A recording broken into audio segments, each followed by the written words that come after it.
এবার তৃণমূল ছাড়লেন প্রাক্তন মন্ত্রী, যার কয়েক দশকের সম্পর্ক ছিল মমতার সঙ্গে। সূত্রের খবর, হুগলি সপ্তগ্রামের প্রাক্তন বিধায়ক তপন দাশগুপ্ত মমতা বন্দ্যোপাধ্যায়ের দীর্ঘদিনের রাজনৈতিক সঙ্গী ছিলেন। দলের বিপর্যয়ের পর একের পর এক নেতা মমতার সঙ্গ ছেড়ে ঋতব্রত শিবিরে চলে গেছেন। অধিকাংশ সাংসদ আবার এনসিপিআইতে যোগ দিয়ে এনডিএ শরিক হয়েছেন। তপন দাশগুপ্ত মমতা বন্দ্যোপাধ্যায়ের দীর্ঘ প্রায় 40 বছরের রাজনীতি করেছেন একসঙ্গে। তিনবারের বিধায়ক, দুবারের মন্ত্রী হয়েছেন তৃণমূল জামানায়। তৃণমূল কংগ্রেসের রাজ্য সহ সভাপতি, ফুরফুরা ডেভেলপমেন্টের অথরিটি, পশুপালন দপ্তর, ফরেস্ট কর্পোরেশনের চেয়ারম্যানও ছিলেন। লড়াকু তপন হুগলি জেলা তৃণমূলের সভাপতি থাকাকালীন তৃণমূলকে সাজিয়েছিলেন মনের মতন করে। তার অনুগামী এখন আছে জেলার প্রায় সব ব্লকেই। এবার বিধানসভা নির্বাচনে তাকে টিকিট দেয়নি দল, সেই থেকে অভিমান ছিল। তবে দলের বিরুদ্ধে প্রকাশ্যে কিছু বলেননি কখনো। এর মধ্যে রাজনীতিতে তার প্রতিদ্বন্দ্বী অসিত মজুমদারকে হুগলি শ্রীরামপুর সাংগঠনিক জেলা সভাপতি করেছে তৃণমূল।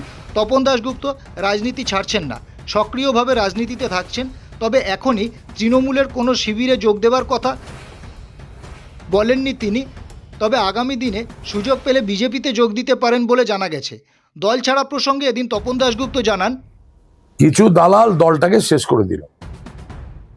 একটা দল যারা পুরনো কর্মী, যারা নেতৃত্বে, যারা পরিবর্তন এসেছিল পশ্চিমবাংলায় মমতা ব্যানার্জি তৃণমূল কংগ্রেসের, তাদেরই ছেড়ে দেওয়া হলো, যার জন্য আজকে পশ্চিমবাংলায় ভরাডুবি হয়ে গেছে তৃণমূল কংগ্রেসের।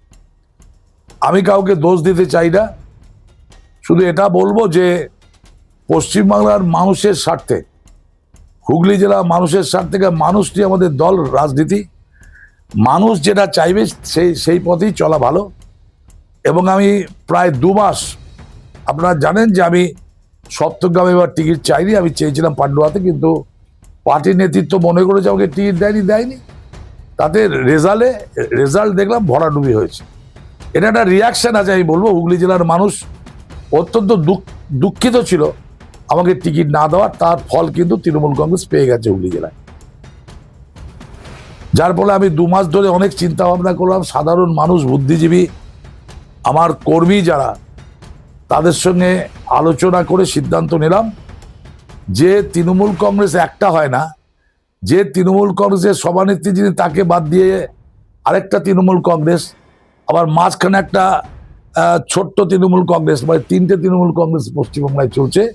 সেই তৃণমূল কংগ্রেস করা আমার পক্ষে সম্ভব নয়। না, কোনো দলে এখনো যাবো আমি, সেটা এখন সিদ্ধান্ত নিইনি। আমি কর্মীদের সঙ্গে আলোচনা করে সিদ্ধান্ত নেব।